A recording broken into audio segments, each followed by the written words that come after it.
I am doctor Goyal from Sanjeevan for perfect eyesight Bombay. आज हम discuss करेंगे कॉमन रेटिनल प्रॉब्लम्स क्या क्या होती हैं और उनकी ट्रीटमेंट के लिए क्या किया जा सकता है और प्रिवेंशन के लिए क्या किया जा सकता है। बहुत सारी कॉमन रेटिनल प्रॉब्लम्स हैं जो रेटिना में होती हैं। रेटिना एक बैकमोस्ट लेयर ऑफ द आई होता है जिसमें नर्व सेल्स होती हैं जो लाइट को सेंस करती हैं। हम क्या देखते हैं वो मैसेज वहीं से ब्रेन को जाता है। उसमें बहुत सारी प्रॉब्लम जैसे diabetic retinopathy, age related macular degeneration, retinal detachment, macular oedema and retinitis pigmentosa जैसी कॉमन प्रॉब्लम्स हैं जो काफी मोस्टली पाई जाती है। डायबिटिक रेटिनोपैथी डायबिटीज की वजह से होती है। अगर अनकंट्रोल्ड डायबिटीज है तो कुछ सेल्स या वेसल्स जिससे ब्लड फ्लो मेंटेन होता है रेटिना का, वो फ्रेजाइल हो जाती हैं, टूटने लगती हैं, ब्रेक हो जाती है। वहां से ऊजिंग चालू होती है रेटिना के अंदर। इसका central part is called as macula, जिसका day vision, fine vision, colour vision काम है देखना। पेरिफेरल पार्ट जो रॉड्स का बना रहता है जिसका काम है रात को देखना, अंधेरे में चलना, साइड में देखना, सीढ़ी उतरना, आंखों पे लाइट पड़े उसको सेंड करना। तो जनरली डायबिटिक रेटिनोपैथी में जो मैक्यूला सेंटर पार्ट होता है वहां फ्लूइड करेक्ट हो जाता है जिसको मैक्यूलर एडिमा भी बोला जा सकता है। इसके लिए एलोपैथिकली तो इसमें इंजेक्शन दिए जाते हैं, लेजर दिया जाता है। लेकिन यहाँ संजीवन फॉर परफेक्ट आईसाइट में इंटीग्रेटेड मेथड्स हैं जहाँ कोई laser, LASIK, steroids, antibiotic, injections नहीं दिए जाते हैं।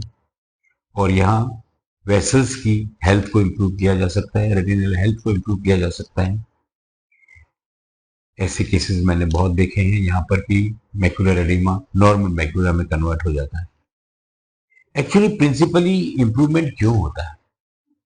अपने रेटिना में 4 ग्रुप ऑफ सेल्स रहती है। सेल मतलब basic structure of the retina. Live cell जिससे कि हम देख रहे हैं, डेड सेल्स जो किसी भी कारण से डेड हो गई है जिससे हम नहीं देख पाते। Third group cells, they are there today, they may not be tomorrow. Fourth group of cells are cells, they are just lying in the retina, they are not working also, and they are not dystrophied also, called as dormant cells or weak cell. We try to activate these two group of cells. पहला group वो जो sales आज है कल हो ना हो उनको बचाते हैं, और इंटीग्रेटेड मेथड से जो डॉर्मेंट सेल है उनको एक्टिवेट करते हैं कि उनसे बोलते हैं या उनसे हम चाहते हैं कि वो खुद का काम भी संभालें और बाकी की सेल जो अफेक्टेड है उनका काम भी संभालें और विजन इंप्रूवमेंट करें और रेटिनल सेल्स को इंप्रूव करें। तो इंटीग्रेटेड मेथड से 2 ग्रुप ऑफ सेल्स को टारगेट करके हम ट्रीटमेंट देते हैं।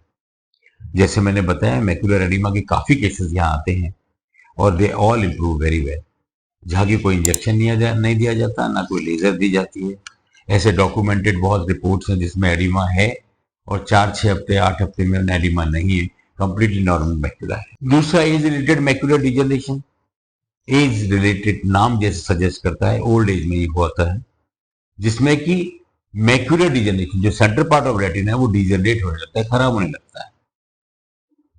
जब ऐसा होता है तो उसका सेंटर पार्ट जो है जिसका वर्क है जैसे लिखना, पढ़ना, चेहरा पहचानना, कलर्स देखना, ये सब जो फंक्शंस होते हैं सेंट्रल पार्ट के वो अफेक्टेड हो जाते हैं। जिधर पर्सन देख रहा होता है वो ब्लैकआउट होता है, चारों तरफ पेरिफेरी में दिखता है या वो सेंटर पार्ट में ब्लर हो जाता है।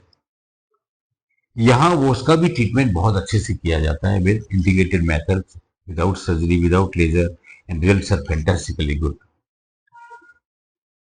Next, retinal detachment. Retina detach अगर अपनी जगह से हो जाता है मतलब अपनी जगह से उखड़ जाता है, इसका एलोपैथिकली ट्रीटमेंट है इसको अटैच किया जाए। अगर टाइमली मालूम पड़ जाए तो हम तुरंत अटैच कर सकते हैं, लेकिन अटैच करने के बाद भी विजन डाउन हो जाती है जिसको इम्प्रूव करने के लिए संजीवन पर परफेक्ट आईसाइट बहुत अच्छे से हेल्प कर सकता है। अगर पूरा डिटैच नहीं हुआ है, जरा सा ही क्रैक हुआ है, जरा सा डिटैच हुआ है, तो यहाँ के मेथड से भी वो इम्प्रूव कर लेते हैं बिना सर्जरी के। Very effective treatment. Next, retinitis pigmentosa जिसको नाइट ब्लाइंडनेस भी बोलते हैं। ये जेनेटिक प्रॉब्लम है, एक्स लिंक क्रोमोसोम प्रॉब्लम है। 4000 पॉपुलेशन में से एक व्यक्ति को होती है। जेनेटिक प्रॉब्लम में तो क्योर तो नहीं है, लेकिन ट्रीटमेंट पॉसिबल है। इसका मतलब जो विजन आज है उसको मेंटेन करना, क्योंकि रेटिनाइटिस पिगमेंटोसा में every single day vision loss होता है। Slowly slowly slowly slowly slowly slowly vision down होती है। उसको रोकना और फिर वहां से आगे विजन को इंप्रूव करना, क्योंकि अगर डोरमेंट सेल अंदर हैं तो उनको एक्टिवेट किया जा सकता है। तो जो सेल डिस्ट्रॉफिड हो गई हैं वो उनका काम संभाल लेते हैं। ऐसा यहाँ पेरीमेट्री या फील्ड टेस्ट से कंफर्म करते हैं, विजन इंप्रूवमेंट देखा जाता है। यहाँ में thousands and thousand patients all over the world यहाँ पर रेटिनाइटिस पिगमेंटोसा के आते हैं विद वेरी गुड रिजल्ट्स। अगर टाइमली डायग्नोज कर लिया जाए तो बहुत कुछ किया जा सकता है। तो regular eye checkups are very very good. अगर कोई ऐसी प्रॉब्लम है जैसे डायबिटीज है, हाइपरटेंशन है या कोई क्रॉनिक प्रॉब्लम्स हैं, तो रेगुलर चेकअप जरूर कराना चाहिए। हमारे यहाँ संजीवन को परफेक्ट आईसाइट में कोई सर्जरी नहीं होती है, कोई लेजर लेसिक नहीं दिया जाता है, कोई इंजेक्शंस नहीं दिए जाते हैं, कोई स्टेरॉयड या एंटीबायोटिक्स नहीं दी जाती है। विद इंटीग्रेटेड मेथड मतलब बहुत सारी थेरेपीज को कंबाइन करके ट्रीटमेंट दिया जाता है, लेकिन इसमें सर्जरी नहीं आती। साइड इफेक्ट इतना सा भी नहीं है। All retinal problems we can take care, where we can improve their vision, eye vision, and we can improve the eye health and retinal health, जो कि बहुत ज़्यादा जरूरी है। अगर टाइमली ध्यान नहीं दिया जाए तो रेटिनल डिजीजेस से धीरे धीरे ब्लरी विजन होती है और विजन लॉस का भी डर रहता है। तो ऐसे विजन को बचाया जा सकता है, रेटिनल हेल्थ को मेंटेन किया जा सकता है, आई मीन इम्प्रूव किया जा सकता है, ट्रीट किया जा सकता है, एंड रेटिना को हेल्दी किया जा सकता है by integrated methods. If you have any question and query, any problem, you can contact us on Sanjeevan for Perfect Eyesight Bombay on the detailed described below. Thank you. Sanjeevan Eye Care for perfect eyesight.